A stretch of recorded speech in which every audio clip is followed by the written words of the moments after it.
Hey guys, Tower of God की इस video में आपका स्वागत है। तो अभी तक के वीडियो में हमने देखा कि कैसे बैम और उसके टीममेट्स हेल्ट्रेन को पकड़ने के लिए 37 फ्लोर पर जा रहे हैं और इसीलिए उन्हें 35 और 36 फ्लोर के टेस्ट को क्लियर करना होगा, जिसमें से इनकी हेल्प बैम कर रहा है, जिसके पास एक नई पावर आ चुकी है।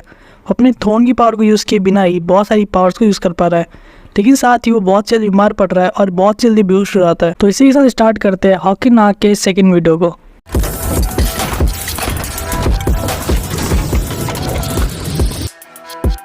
हम देखते हैं कि रैक और मीसेंग बैम को बेहोश होता देख बहुत ही ज़्यादा कंफ्यूज जाते हैं कि आखिर इसे क्या हो गया।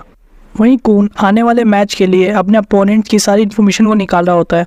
यहाँ पे एक कैरेक्टर को देखता है जो कि दिखने में बिल्कुल शिया की तरह ऐसा लगती है, जिसके पास बिल्कुल वैसे ही रेविटियर होते हैं जैसे कि इससे पहले इनके टीममेट्स के पास थी। इससे पहले रेविटियर वर्क स्टेशन बैटल में भी इनका साथ दे चुकी थी और कून सोचता है कि ये भी उसी सेम प्रजाति से हो सकती है जो कि हमारे अपोनेंट होने वाली नेक्स्ट मैच में।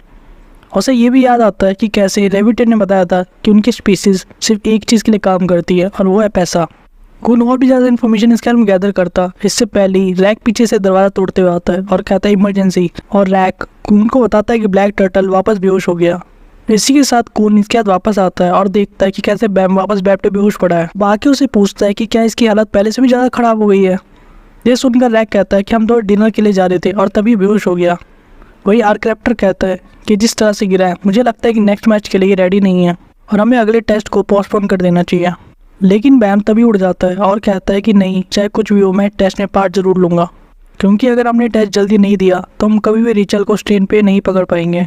हम बैम की आंखों में भी इसके लिए बहुत ही ज़्यादा टेंशन देख पाते हैं। वहीं कून इसे देख कर कुछ भी नहीं बोलता और कुछ देर बाद हम देखते हैं 36 फ्लोर के टेस्ट को, जहाँ रैक पर सामने वाली टीम बीम से अटैक कर रही होती है, जिसे देखकर रैक बहुत ही ज़्यादा गुस्साया हुआ होता है। अपने दूसरे टीममेट से कहता है क्या तुम मेरे लिए इन सबको जला के राख कर दोगे, और वो कहता है हाँ बिल्कुल, ये तो बहुत ही आसान काम है।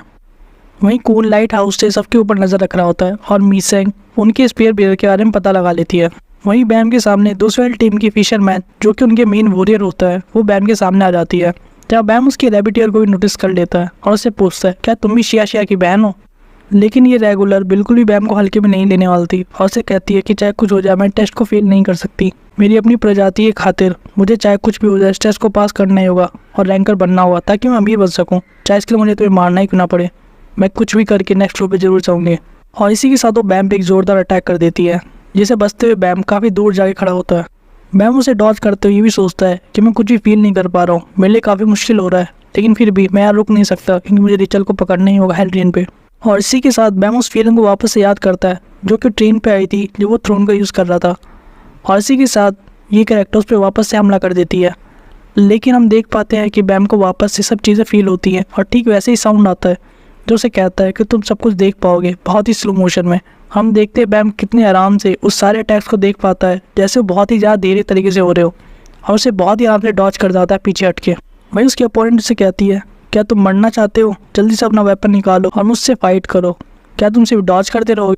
लेकिन बैम को अपने अंदर की आवाज़ सुनाई दे रही होती है जो उसे कह रहा होता है इतने बेकार से अटैक तुम इन्हें बहुत ही स्लो मोशन में देख सकते हो, तुम सब कुछ देख सकते हो कौन चीज़ कैसे मूव कर रही है और तुम इससे बच सकते हो, और देखो वहाँ पे मौका है तुम्हें उस पर वार करने का। और बैम इसी के साथ उस पर एक जोरदार अटैक करता है। लेकिन बैम के रिएक्शन से हम समझ पाते हैं कि ऐसा उसने जानबूझ के नहीं किया था, बल्कि उसकी बॉडी ने इंस्टिंक्ट की तरह उस पर अटैक किया, जिसकी वजह से वो अपोनेंट पे ज़रूरत से ज़्यादा भारी अटैक कर देता है और उसके बाद वो फिर बेहोश हो जाता है।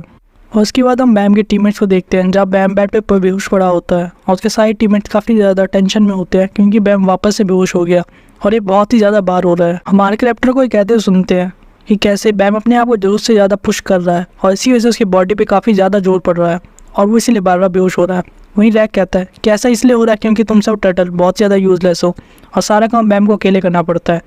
लेकिन प्रिंस कहता है कि अब चाहे जो भी करें हम जितना ही बेस्ट दें फिर भी बैम को ज़्यादा ही ओवर रिएक्ट कर रहा है, जिसे सुनकर बैम को कून डिफेंड करता है और कहता है कि उसके ऊपर एक बहुत बड़ा प्रेशर है जल्दी से जल्दी टावर पर चढ़ने का, ताकि वो रिचल को जाके पकड़ सके और उसे पूछ सके तो उसने वापस से उसे धोखा क्यों दिया, उसे बार बार छोड़ के क्यों चली जाती है। अगर ऐसे ही चलता रहा तो बैम कभी भी हेल्ट्रेन तक पहुंचने से पहले ही अपने आप को बहुत ज़्यादा कमज़ोर कर लेगा और वहाँ पहुंचने का भी कोई फ़ायदा नहीं होगा। लेकिन हम चाह के भी कुछ कर नहीं सकते, इसलिए हमें जल्दी से जल्दी हेल्ट्रेन तक पहुंचना ही होगा। हमारे पास बहुत ज़्यादा टाइम नहीं वेस्ट करने के लिए और इसीलिए हमें जल्दी से स्ट्रैटेजी बनानी होगी जो भी मैच नेक्स्ट आने वाला है।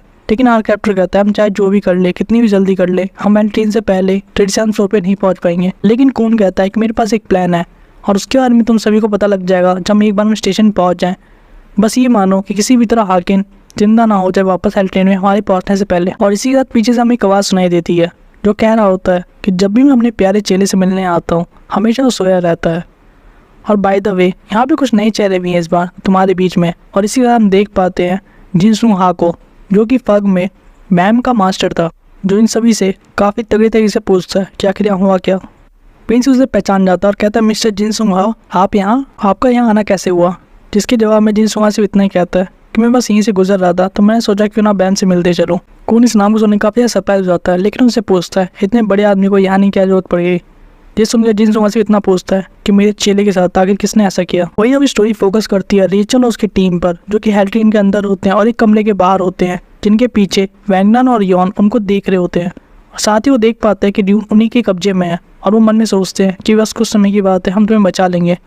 हम देखते हैं डेनियल और रिचल को उस कमरे के दरवाजे की तरफ बढ़ते हुए, जिसके गेट पर एक लॉक लगा होता है। रिचल डेनियल से पूछती है तो क्या उस स्लेड नॉमिनी का एक पार्ट जो कि टेनोस ने यहाँ छुपा रखा था, क्या वो सही में यही है? और तुम्हें कैसे पता कि वो यहीं पर है जिसे तुमने बहुत ही ईजिली ढूंढ लिया?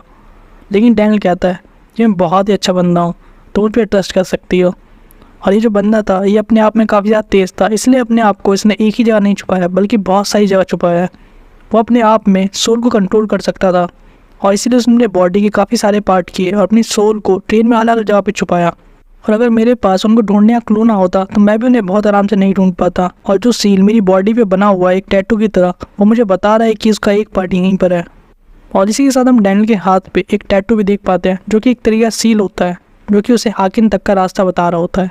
और डैनियल कहता है कि हाकिन मैं बहुत ही जल्दी तुम्हारे सबसे पहले पार्ट को आज़ाद करने वाला हूँ। और हमें एक कुर्सी पे बैठा हुआ एक मिस्टीरियस आदमी दिखाया जाता है, जिसके हाथ में एक बहुत ही लंबी सी शॉर्ट होती है।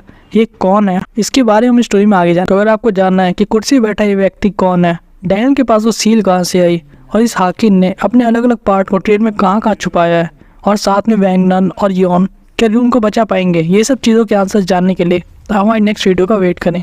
तब तक के लिए हमारे चैनल को लाइक, शेयर, सब्सक्राइब कर सकते हैं और हमें कमेंट करके बता सकते हैं कि आपको और कौन सी मांगा या एनिमे के ऊपर वीडियोस चाहिए।